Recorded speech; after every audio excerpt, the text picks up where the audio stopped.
ao que a gente estava vendo sobre termoquímica, a gente já entendeu o que é estudado dentro dessa conteúdo, a gente já viu os tipos de reações que podem acontecer, a gente já viu como que acontece a troca de calor, liberação e absorção de energia, né, em forma de calor dentro das reações, e também já entendemos o que é a entalpia, que é como a gente chama esse calor, essa energia que é gerada ou absorvida na reação. Agora, a gente vai ver que existe mais de um tipo de entalpia, existe mais de uma forma da gente observar e da gente experienciar esse tipo de calor, de energia que acontece nas reações químicas. Dentro dessa parte de entalpia, a gente tem esses 5 tipos. 3 deles a gente vai ver hoje porque são os que normalmente caem nas provas, os que são cobrados. Esses 2 últimos, entalpia de neutralização e entalpia de dissolução, eles são muito específicos, a gente só vai dar uma passada por eles. A gente não vai ver tão a fundo quanto os outros, beleza? Eles têm relação entre eles, é bem parecido, mas uma diferençazinha que acontece ali a gente vai compreender melhor, beleza? Bem, então a gente vai ter entalpia de formação, entalpia de combustão, entalpia de ligação. Essas 3 a gente vai ver hoje. Então, começando pela entalpia de formação, ou como a gente chama também calor de reação, a gente sempre, todas elas a gente vai sempre comparar com um mol, para ficar fácil. Normalmente quando cai no vestibular, falando sobre, pedindo, né, para a gente calcular, está sempre ligado a uma quantidade de concentração que existe nas substâncias, e por isso a gente já coloca que essa energia de reação ela é sempre formada para um mol, porque depois é fácil da gente adaptar para o que a questão está pedindo. Então, a energia de reação é quando a gente forma um mol da substância. O próprio nome já diz, entalpia de formação, é quando a gente está formando, produzindo uma substância. Isso a partir de um mol das substâncias químicas no seu estado padrão, ou seja, na sua forma simples, beleza? Aqui embaixo eu escrevi para vocês, para não ficar dúvida, e aqui também tem exemplos de substâncias simples para a gente já lembrar. A gente já viu isso no conteúdo de química lá no início do ano, mas eu sei que ao longo do tempo a gente vai esquecendo, vai ficando para trás, então botei aqui de novo, ó, substâncias simples, alguns exemplos. O O2, que é o oxigênio, o N2, que é o gás nitrogênio, o Na, na sua fórmula sólida, que é o sódio, e o grafite, o carbono grafite. Existem muitos outros, esses são só alguns, beleza? Bem, as substâncias que participam dessa reação de formação, a gente precisa, primeiro, para participar dessa entalpia de formação, elas precisam necessariamente estarem no seu estado físico, para formar as substâncias, a partir delas que vão ser formadas as substâncias. E segundo, a gente também precisa informar o estado físico. Por quê? Dependendo do estado físico, a entalpia é diferente. Então, estados gasosos têm um tipo de entalpia, estados sólidos têm outro tipo de entalpia e estados líquidos, outro tipo de entalpia. Então, a gente precisa informar. Por isso que quando a gente escreve uma reação, é comum a gente ver esse símbolozinho aqui embaixo, ou de gasoso, ou de S de sólido, ou L minúsculo de líquido, sempre com a letra minúscula, beleza? E a gente vai lembrar também que o ΔH de formação padrão, ou seja, quando eu tenho uma substância simples, ele vai ser 0, beleza? Bem, coloquei aqui uma reação de formação, a gente tem a produção aqui da amônia, que é o NH3, na sua fórmula gasosa. E como que ele é produzido? Ele é produzido a partir de N2 mais H2 e a gente tem a formação do NH3, beleza? Normalmente a gente não usa coeficientes na sua forma de fração, normalmente são números inteiros. Mas quando a gente está tratando de substâncias simples, às vezes fica complicado a gente usar esses números inteiros. Então, nesses casos, a gente usa a fração. Que nem quando a gente vai montar a formação da água, que a gente tem gás, hidrogênio, gás, oxigênio para formar H2O, certo? Ou a gente muda a quantidade de mols de H2O, ou a gente usa os números em fração. Como aqui nesse caso a gente precisa formar apenas 1 mol de NH3, eu não poderia usar um número diferente aqui. Por isso, a gente usa os coeficientes no seu estado de fração, beleza? Na forma de fração. Bem, o que isso aqui quer dizer para mim? Isso daqui, quando a gente vê numa questão, quando a gente vê num livro, isso quer dizer que para formar 1 mol de amônia, ou seja, de NH3, a reação produziu 11 quilocalorias de energia em forma de calor. Ah, professora, como é que eu vou saber que ele está produzindo e não que ele precisou absorver? Porque, ó, a variação de entalpia de formação, que a gente escreve assim, ó, esse H com esse 0 e um Fzinho embaixo, ela é menos 11 quilocalorias por mol, beleza? Então, esse menos pra gente quer dizer que essa energia ela foi produzida, ou seja, ela foi liberada na reação, certo? Vamos lá. Partindo para o outro lado, a gente tem a entalpia de combustão. É o segundo tipo de entalpia que a gente vai ver.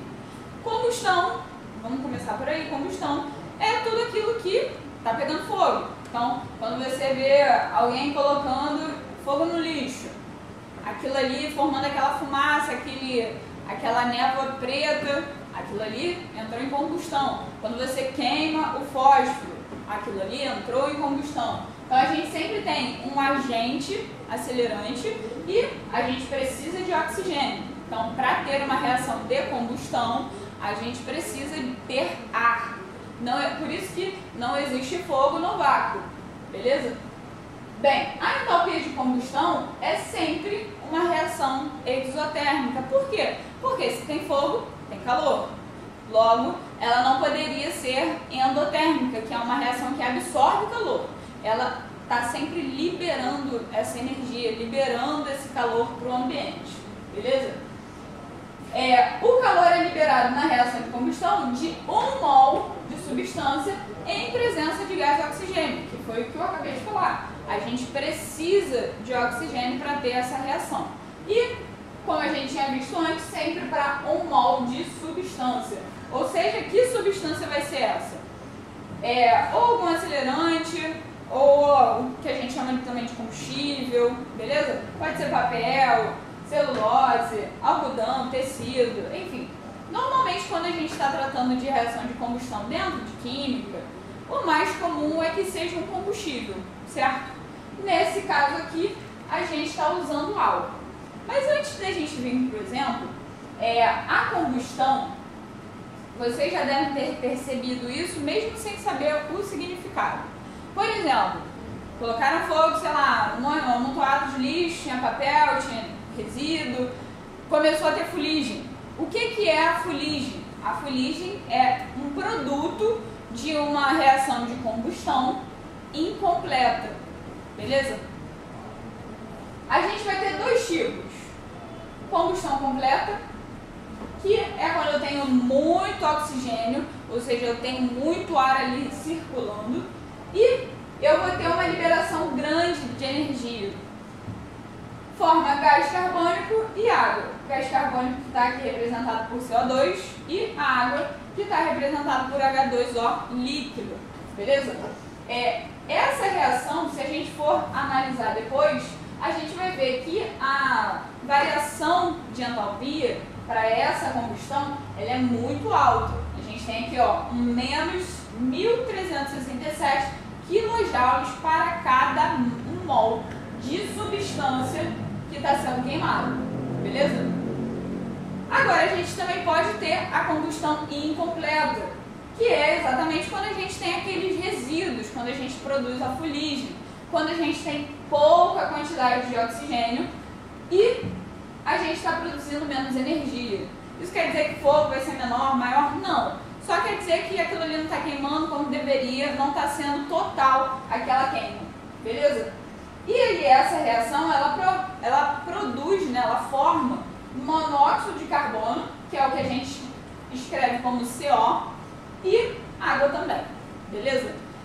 Quando a gente fala em água, não é que vai ser formada uma poça, uma cachoeira, nada disso. Até porque o calor que está ali naquela formação, ele é muito alto e aí aquela água ela já sai ali líquida e já vai para o seu estado de vapor quase que instantaneamente.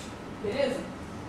E aí, olhando, observando, a gente vê que temos o mesmo tipo de combustível. Aqui a gente tem um etanol, ó, C2H5OH. A quantidade de oxigênio é diferente porque quando a gente tem a combustão completa, a gente tem mais oxigênio. Então aqui eu tenho um 3O2. Embaixo, quando a gente tem pouca quantidade de oxigênio, eu só tenho 2O2. E aí a gente tem a diferença também na produção. Em um a gente produz dióxido de carbono, certo? Que é o que a gente chama de gás carbônico, usualmente. E na outra a gente produz um monóxido de carbono, ou seja, um carbono e um oxigênio apenas. Os dois formam água na mesma quantidade, certo? Agora, a grande forma da gente reparar nisso também pode ser pela variação de entropia. A variação de entropia da combustão que é incompleta, ela é bem menor, quase que cai pela metade essa liberação de calor. Então, quando eu tenho combustão completa, menos 1.367. Quando eu tenho combustão incompleta, ela desce para menos 801 kJ para cada mol. Beleza, pessoal? Por último, a gente vai ver a entalpia de ligação. A entalpia de ligação, ela vai ser a variação que está acontecendo para cada ligação que está sendo quebrada ou formada, certo? E para isso, a gente vai considerar que todas as substâncias elas vão estar no estado gasoso para a gente conseguir ter um padrão. A gente falou anteriormente que se eu mudo o estado físico da substância, aquela entalpia também é diferenciada, certo? Então, para eu conseguir fazer um cálculo coerente, correto, eu preciso que todas elas estejam no estado gasoso a 25 graus Celsius e a pressão de 1 atm, beleza? Essa reação também é calculada para 1 mol da substância, da ligação que está sendo formada, certo? Bem, quando a gente está falando de ligação, a gente vai ter dois tipos de interação dessas ligações. A gente vai ter nos reagentes, elas sendo quebradas, certo? Quando elas estão sendo quebradas, elas precisam absorver energia, né, para acontecer a quebra, beleza? Então, temos aí um tipo de reação endotérmica. A quebra das ligações são consideradas uma reação endotérmica. Ou seja, o sinalzinho da entalpia vai ser positivo. Quando a gente está falando de produto, a gente tem o contrário. O produto ele está sendo formado, ou seja, novas ligações estão sendo formadas, sendo feitas. Então, as ligações de formação dos produtos, a gente considera sendo exotérmico, ou seja, a gente está liberando energia. Então, eles vão ter entalpia com sinal negativo, certo? Conforme eu disse para vocês, essa entalpia não é o que a gente calcula, a gente está sempre calculando a variação dela. Então, esses dados aqui, eles sempre aparecem na questão, ou dentro da questão, ou assim como eu coloquei ali em forma de dados, ou numa tabelinha. E aí a gente só vai precisar identificar onde é que eles estão na questão, beleza?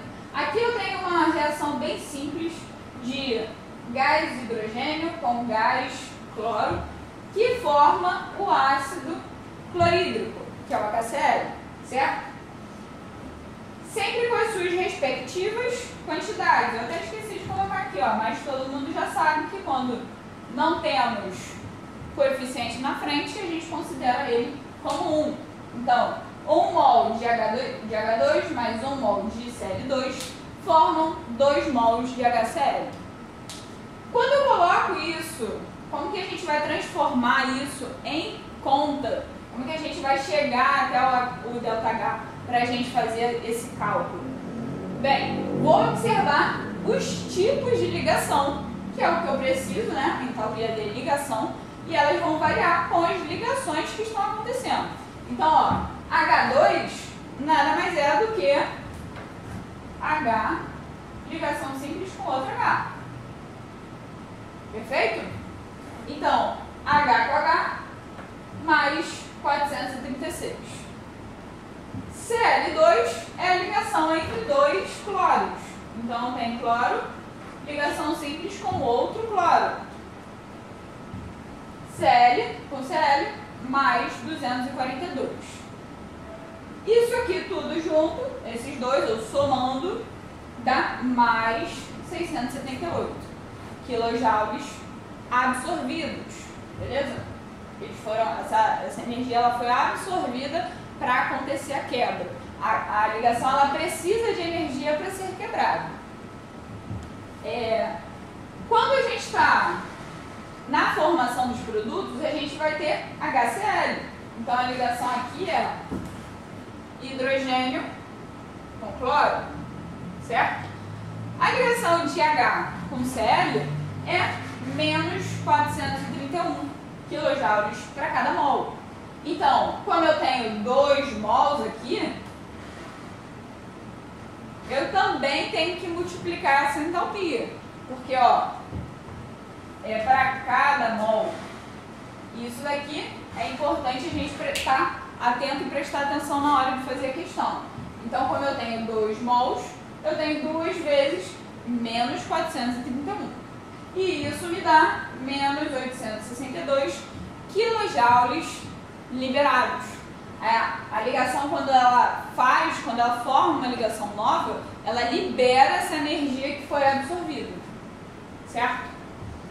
Bem, chegando na parte final da nossa variação, do nosso cálculo, a nossa variação de entalpia, ela vai ser um pouquinho diferente das outras que a gente já tinha visto.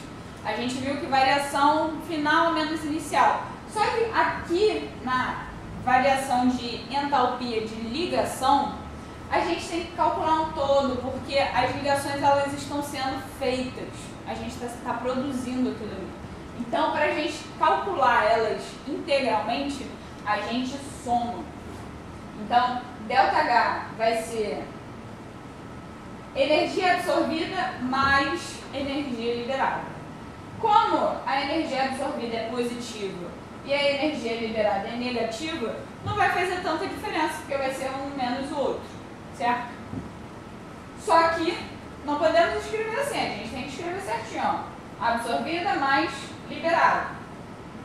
Mais 678 mais menos 862. E aí no final a gente vai ter menos 184 quilojoules por mol. E aí a gente considera ela uma reação exotérmica, porque o sinal deu negativo.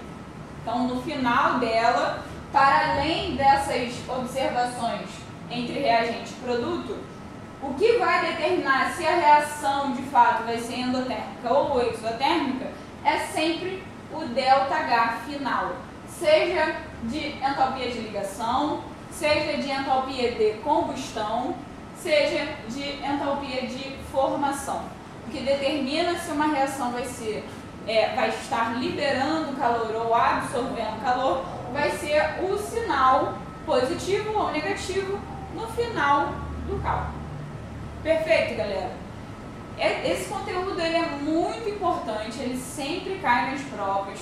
Para quem vai fazer aí bombeiro, que é o ERG vestibular, ele está sempre caindo e é importante a gente acompanhar. Esse daqui foi a explicaçãozinha teórica, eu espero que não tenha ficado dúvidas. Caso tenha, manda pra gente, não deixe de se comunicar, não deixe de procurar ajuda. E mais à frente a gente vai fazer uma aula só de exercícios pra gente treinar isso daí, beleza? Valeu, um abraço, um beijo.